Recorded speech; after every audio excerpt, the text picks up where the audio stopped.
Hello, everyone. Greetings. We're on page 176 of the Pure Worship book. I, again, reading from the screen and Vivian from the book. In this chapter, they're belaboring the application of the man with the writer's inkhorn. They've always belabored that from day one, apparently, because it used to be Russell. But now it's, well, them.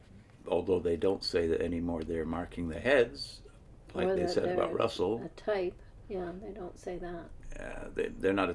This type fails, they say, but they still want to make it all about themselves, and somehow they have to bend Ezekiel's narrative to make it more like theirs, and we'll see more examples of that here. So here we go, paragraphs 14 to 16, right? How, though, is Ezekiel's prophetic vision fulfilled in our day? If we look back at how the vision was fulfilled in the past, we can learn what to expect now and in the future. Consider some of the developments we have seen or will see in fulfillment of Ezekiel's prophecy. Jehovah warns people before a time of destruction. That's in italics. As we saw in chapter 11 of this publication, Jehovah commissioned Ezekiel as a watchman to the house of Israel. Starting in 613 BCE, Ezekiel clearly warned Israel of the destruction that was approaching. Other prophets, including Isaiah and Jeremiah, also sounded a warning about the calamity that would befall Jerusalem. In our day, Jehovah, through Christ, has used a small group of anointed servants not only to feed pure worshippers, the domestics, but also to warn others about the fast approaching Great Tribulation. Jehovah's people do not mark those who will survive, and that also is in italics as the lead thought here. Recall that Ezekiel was not told to go through Jerusalem himself. Well, that's a good point. In the past, you have said basically that's your work, to go through Jerusalem and mark the heads, right? And mark others for survival. Similarly, Jehovah's people today are not commissioned to mark worthy ones for, notice worthy ones, mark worthy ones for survival. Rather, as domestics in Christ's spiritual household, we are commissioned to preach. We show that we take this commission seriously by zealously sharing the good news of God's kingdom and by eagerly sounding the warning that this wicked world is rapidly nearing its end. We thus have a share in helping honest-hearted ones to embrace pure worship. Again, worthy ones, honest-hearted ones. Yeah, pure worship, pure worshippers. Where does this all fail? Well, you've already lost the typology. You've given that up, you say. But they haven't even thought about the metaphor that's being used, the faithful slave metaphor that they use throughout this passage, right? Yeah. Who were domestics? Are they commissioned to preach outside the household? No, they're supposed to take care of the household. That's their commission. That's the idea. Yeah, so the reference was to Matthew 24:45. Yeah, well, let's look at the two verses they cite here from Matthew 24. Again, isolated verses, 24:14. I think we all know what that says. Yeah, I can read it. But let's look at it again and also combine it with the other verse they cite here, verse 45. So 14 is, and this good news of the kingdom will be preached in all the inhabited earth for a witness to all the nations, and then the end will come. And then in the same chapter, verse 45, who really is the faithful and discreet slave whom his master appointed over his domestics to give them their food at the proper time? So two things immediately come to mind, which is verse 14, you may not have thought about this ever because you know the verse by heart. Yeah. It's not a command. It's not a commissioning to anybody. It's a prediction, a prophecy of what will happen. So the commissioning is left out of this. We have to get to another scripture. In verse 45, the faithful and wise servant passage, domestics obviously doesn't fit the bill. Yeah. Domestics are those who take care of your household. But there's somebody in charge of that, though. It's implied by the question. It's not a prediction here, it's a question, right? Who is in charge of the household? It's the idea of stewardship, all right. But the idea of commissioning or being sent out. And you have said essentially that there's a small group of anointed ones, you've said in paragraph 15, who are in charge of the house, and they send out the domestics to do work outside the house. That is, the household of God in the metaphor in the Bible is the church, whether it be Israel or it be the church, the congregation, the true congregation throughout history. It's God's own household, the household of faith. This is not about evangelism. Apostles are sent out. Domestics are household servants.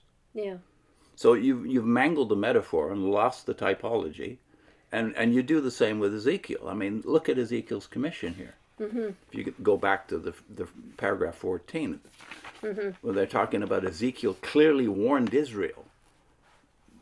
The chronology is all wrong here. Yeah, because he's already in exile, right? He's in exile. So who's he serving? He's serving as a household slave at this point. He's commissioned those that are in exile. That's right. So this is it's almost as if you're saying that the faithful and discreet slave is commissioned by God, watchman, because that's the analogy you're using here, after Armageddon, because Jerusalem actually is destroyed during this process of Ezekiel laying down his prophecies. So the chronology is all wrong for the kind of narrative you want to turn Ezekiel's life into.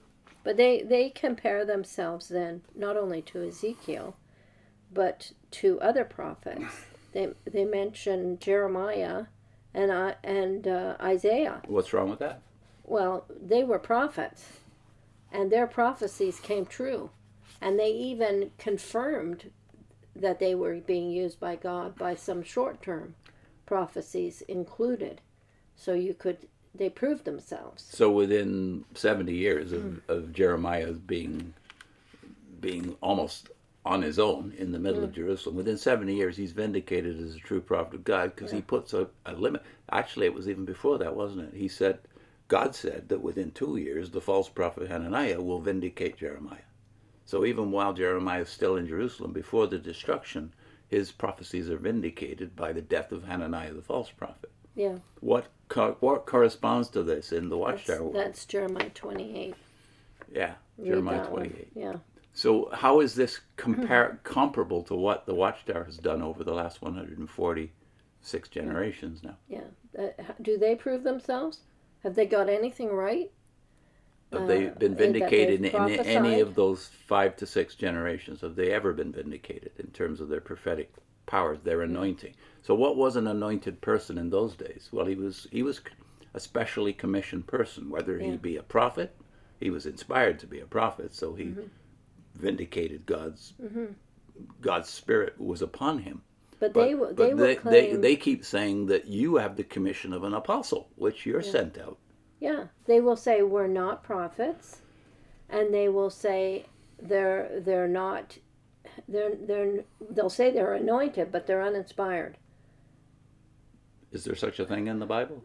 No. An uninspired prophet? Yeah. Isn't that what the Bible calls false prophets? Yeah.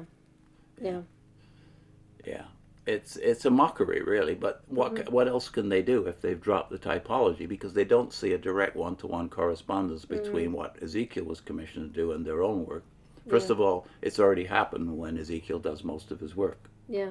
So what can you do with the book of Ezekiel? They do reference 2 other scriptures, Matthew 28, 18 to 20.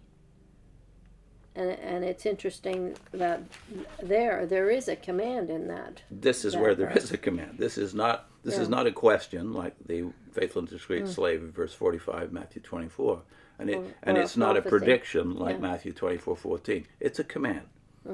Jesus came and said to them, "All authority in heaven and on earth has been given to me.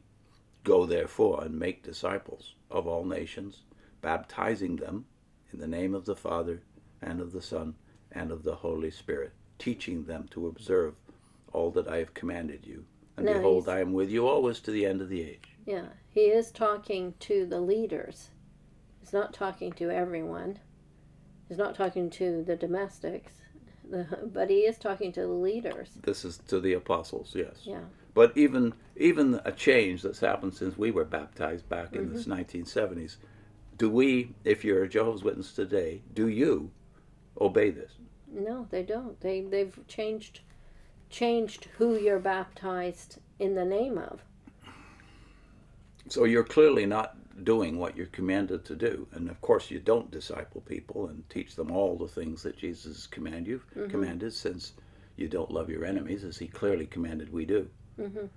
And all kinds of other stuff that he commanded we do within the household. I hear our responsibility to our brothers. We don't take care of that. We're told our commission is outside the house. So no, this is a desperate attempt, I think. The whole book is. But here you see them grabbing on whatever they can, even mangling scripture in terms of the chronological sequence to get the preferred narrative out of it. The other reference was to 1 Timothy 4, verse 16. Again, they use Timothy, this particular text, 4:16, and 2 Timothy 4, preach the word, be at it urgently. These are the only texts they have, but what's the problem? Well, it's written to one person. It's written to Timothy, who is a leader in the church. He's the faithful slave within the household who has a duty to the domestics, the rest of the household. Yeah. And it's all within church. So these are the only commands you have that from Paul to anybody. And that's why it all ultimately falls down, because context here, whether it be in Ezekiel or in Paul's writing to Timothy, context changes everything in its application. Yeah. What's our link? We're linking the first of two videos about, is J.W. Org a prophet? Review the record. This is a quote of the Watchtower that said, review the record, their own record. So, okay, Fine. Review the record. And we have a playlist, I think, that is a part of, which is, have Jehovah's Witnesses ever been God's organization? Okay. See you next time.